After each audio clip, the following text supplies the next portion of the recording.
Hey everyone, welcome to episode 2 of my beginner series. In today's episode, we'll be going over how to grip the club properly. I will be going over all the types of grips and also the most common mistakes that I see in a lot of beginners that I teach. Let's get started.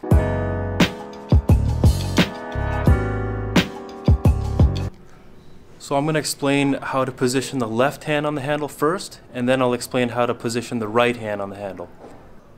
So I put a dot on the right side of my wrist, and this is a good visual for you guys just to kind of show you how I'm placing my left hand on the handle. So the first type of way to kind of hold the hand, put your hands on the handle, is actually in a neutral position. So what a neutral position is when, if you refer to this dot, is to place it right on the middle of the handle. Okay. So the second way for a right-handed player is called a strong grip. So a strong grip for a right-handed player would be when the left hand is really on top of the handle, or this dot is well to the right. Okay. So the difference between a neutral and the strong grip is the more a player has their hand turned to the right, if you're a right-handed player, is the easier it will be for you to close the club face. So I'll show you what that means. So if I go from down the line of the club face with my hand in a strong position, it's very easy for me to twist the handle and get the club face closed. If I bring my left hand to a neutral position with that dot in the center of the grip, it's a lot harder for me to twist it. Okay. So the third position is actually in a weak position. So for a right-handed player, that would mean that this dot gets too far onto the left side of the handle. Okay, so now if I bring you back to a down the line view of the face with my hand in a weak position, makes it very difficult for me to close the club without me getting my wrist really active. Okay. Okay, so just so you can see the hand from a kind of a point of view reference. So a neutral position, right? Remember that dot on my wrist there is kind of going through the middle of the handle. If I make it a strong grip, so for a right-handed player, getting the left hand well on top, and that dot now is well to the right of the handle. Okay, and the last thing is a weak position where that left hand dot is to the left of the handle. Okay, so now that you kind of know the 3 different ways to place your left hand on the handle, we'll go ahead and talk about the right hand. Okay, so we'll just put the left hand in a neutral position, right, with the dot down the center. So now for the right hand, to put the right hand in a neutral position, once that grip is over top of that left thumb, that V between the forefinger and your thumb, typically you want that to also be down the middle of the grip. Okay, all right. And now a strong position, just like we talked about with the left hand, is kind of turned to the right or further underneath the handle. Now that V is kind of pointing down my right shoulder, okay, or more towards my right shoulder, okay. And then reversely, a weak right hand is when you get it on the opposite side. It's too much on top of the handle to where that V is kind of pointing more towards my left shoulder, okay. So now a neutral grip would kind of be there, and then this is what a kind of neutral grip would look like, okay, with both hands on the handle. And then a strong grip would kind of look like this, with kind of both hands turned to the right if you're a right-handed golfer, and then left. A weak grip, left hand and the right hand both too far turned to the left, or the right hand on top, left hand underneath. Okay.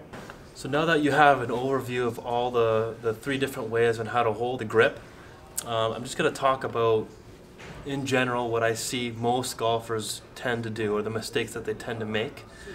Most people that come in for lessons, they struggle with a slice. And for a right-handed player, that's someone that curves the golf ball too excessively from left to right. Okay? So now the grip that they usually have is a weak grip. And like I explained before, when your grip is weak, or your left hand and right hand are turned too much to the left on the handle, it makes it really difficult, or more difficult, for you to close the club. So that's why a lot of people who tend to slice the golf ball tend to also have a very weak grip. The second common mistake for a lot of beginners is where they're placing the handle in their palms or in their hands. So most beginners actually place the grip more so in the center of their palms as opposed to in the base of your fingers. And in this next clip I'll kind of show you what I mean by that. What I meant by gripping the handle more so in the base of the fingers as opposed to the palms. So this is what most people do. So most people put the grip kind of right in the center of their palm and they grip it kind of like a fist, right? Same with the right hand, right in the palm, right? Kind of like that. So they're holding it more so like a baseball bat, where the proper place to put the grip on your palm is actually in the base of your fingers, right in there, okay? Like that. Same thing with the right hand. So for a lot of beginners that I teach, I always try to get them in a neutral position with your grip. So depending on where your grip currently is, if you find that your grip is really weak, try strengthening your grip, because that will really help you prevent or reduce the amount the ball curves left to right if you're a right-handed player, or right to left if you're a left-handed player. So now that you know how to place your palms on the grip, you have to know how to connect your hands together. So what I mean by that is, if you look underneath my grip after I've placed my hands on it, there has to be a way in order to keep your hands together. You don't want to grip it separately like this, just because if you grip it this way, it's hard for your hands to work together. Okay, so the first method is called an interlock grip. So the interlock grip is when you have your left hand on the grip like this, okay, then you'd stick out your left forefinger and you'd place it in between the pinky and ring finger of your right hand, okay, and you would just put the right hand on like normal. So now there's kind of an interlock between my left forefinger and my right pinky, okay. The second method is called the overlap grip. So you'll place your left hand on like normal. You don't have to stick out your forefinger this time. You'll leave all the fingers on there, and you'll take the pinky of your right hand and place it over top and in between in the crevice there of the forefinger and the middle finger. Okay, so right in there like that, and you'll place 3 fingers on the handle like this. Okay, and that's called the overlap grip. Okay.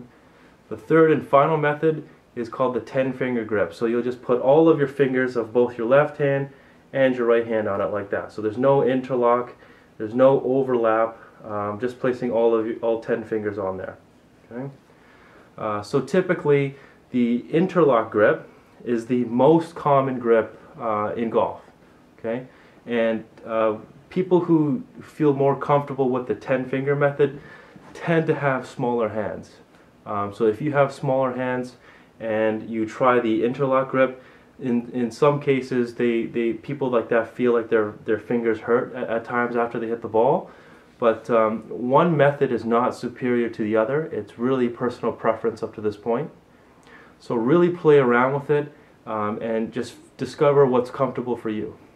So that's the end of episode 2. I hope you guys learned a ton about how to hold the golf club. If you guys have any more questions, please leave a comment below. Just remember to like and subscribe, and I'll see you on the next episode.